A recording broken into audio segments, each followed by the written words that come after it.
Hello friends, welcome to my YouTube channel my life Eklavya academy. आइए friend, आज हम हिंदी के अन्य महत्वपूर्ण तथ्य के बारे में जानेंगे। यानी फ्रेंड, जो अन्य महत्वपूर्ण तथ्य है वो कुछ ऐसी चीज़ें हैं जो एग्ज़ाम की दृष्टि से कहीं न कहीं पूछे जाने वाली चीज़ें। तो आइए अपन देखते हैं कि यहाँ पे इम्पोर्टेंट चीज़ें क्या क्या है।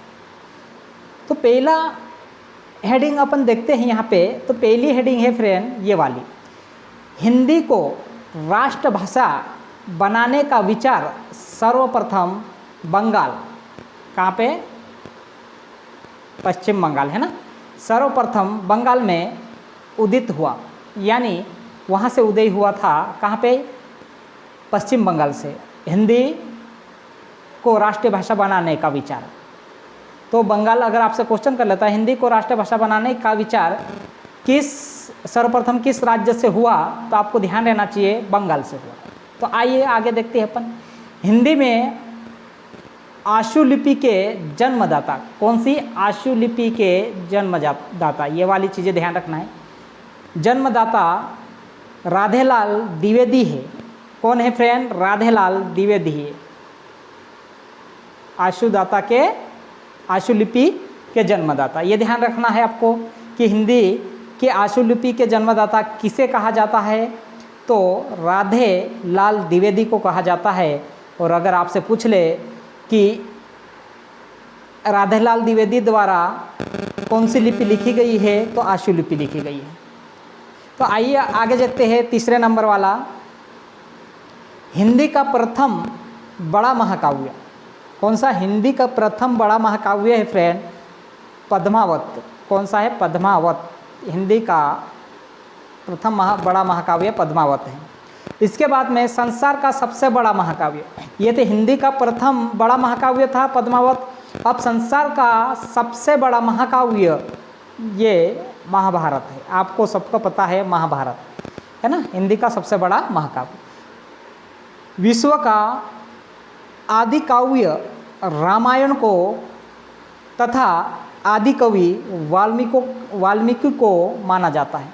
यानी विश्व का आदि महाकाव्य रामायण को माना जाता है, विश्व का आदि महाकाव्य, है ना। और इधर अपन पढ़े थे संसार का, संसार मतलब पूरे संसार का, ब्रह्मांड में संसार में संसार का सबसे बड़ा महाकाव्य महाभारत है। और विश्व का आदि महाकाव्य, कौन सा? आदि महाकाव्य रामायण है, तथा आदि कवि वाल्मीकि को माना जाता है। यानी विश्व का आदि कवि किसे माना जाता है, तो वाल्मीकि को। आपको ध्यान रहना चाहिए वाल्मीकि को, जो रामायण के रचिता है। आइए आगे देखते हैं अपन। भारत के प्रथम राष्ट्रीय कवि मैथिली शरण गुप्त है। कौन से? भारत के प्रथम राष्ट्रीय कवि मैथिली शरण गुप्त है। ये ध्यान रहना चाहिए। आपको क्वेश्चन पूछ लिया भारत के प्रथम राष्ट्रीय कवि कौन थे, तो आपको ध्यान रहना चाहिए मैथिली शरण गुप्त। अब आइए अपन देखते हैं अगले टाइप पे। तो यहाँ पे देखिए, हिंदी विषय पर प्रथम ज्ञानपीठ पुरस्कार चिदंबरा, प्रथम ज्ञानपीठ पुरस्कार कौन सा था? चिदंबरा हेतु ये वाला पुरस्कार दिया जाता है।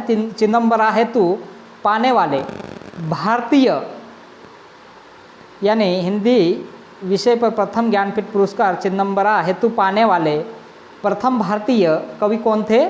सुमित्रानंदन पंत थे। कौन थे? सुमित्रानंदन पंत। अगर आपसे पूछ ले चिदंबरम पुरस्कार, ज्ञानपीठ पुरस्कार चिदंबरम पाने वाले प्रथम भारतीय व्यक्ति कौन थे, तो सुमित्रानंदन पंत थे। उसके बाद में अगला देखते हैं फ्रेंड अपन। तो आधुनिक युग की मीरा महादेवी वर्मा को कहा जाता है। अगर आपसे क्वेश्चन कर ले कि आधुनिक युग की मीरा किसे कहा जाता है, तो आपको ध्यान रहना चाहिए आधुनिक युग की मीरा महादेवी वर्मा को कहा जाता है। ये क्वेश्चन कभी कभी उड़ जाते हैं फ्रेंड।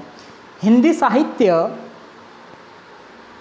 के सुकुमार कवि के नाम से प्रसिद्ध, किस नाम से? सुकुमार, है ना।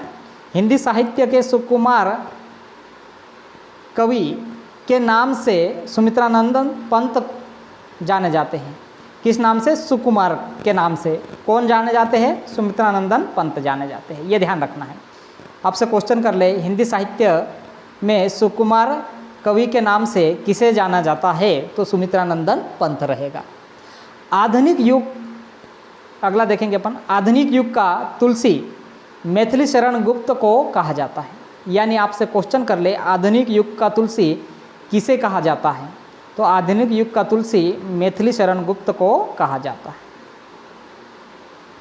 और अगला ये, हिंदी का आदि कवि यात्री, हिंदी का आदि कवि यात्री किसे कहा जाता है? तो आपको ध्यान रहना चाहिए, मीराबाई को कहा जाता है। किसको? मीराबाई को कहा जाता है। तो फ्रेंड, आपको समझ में आया होगा। ये अन्य महत्वपूर्ण तथ्य है जो एग्जाम की दृष्टि से है। आगे अपन पढ़ेंगे हिंदी के ग्रामर, जो विस्तार से समझेंगे। यह आपके लिए कुछ एग्जाम के लिए तथ्य थे, तो मैंने आपको बता दिया, और आपका काम है पढ़ने का। और आप इसे समझेंगे और आपकी कॉपी में नोट करना चाहे तो आप नोट कर सकते हैं। तो चलिए फ्रेंड, आज का वीडियो यहीं समाप्त करते हैं। अगले वीडियो में देखेंगे अपन ग्रामर। जय हिंद, जय भारत, जय जोहार।